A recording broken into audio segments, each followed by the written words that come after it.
So yun, good day mga ka-rider. Meron tayo ditong carb. Ito, 30mm. Ang problema kasi daw dito mga ka-rider, malakas sa gas. So, pinapa-tune sa atin.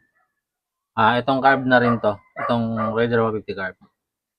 Kasi ang main jet niya mga ka-rider is siguro mga 130 to, 135. I-stack lang naman tong Raider mga ka-rider.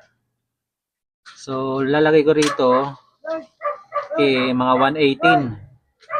118. Yung pilot niya, sinilip ko, okay naman. 32. Kasi stock lang naman mga ka-rider at saka pang daily niya lang. Kaso wala pa siyang pamalit na carb na malit-lit. So ito 30mm.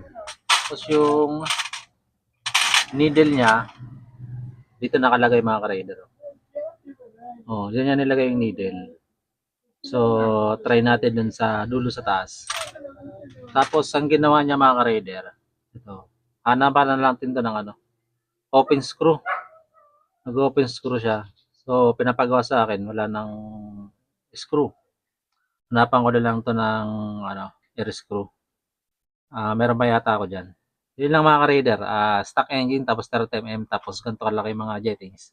So, saan yan lang talaga mga ka-raider. Malakas sa gasolina yan. Yun, update ko dito mga ka-raider.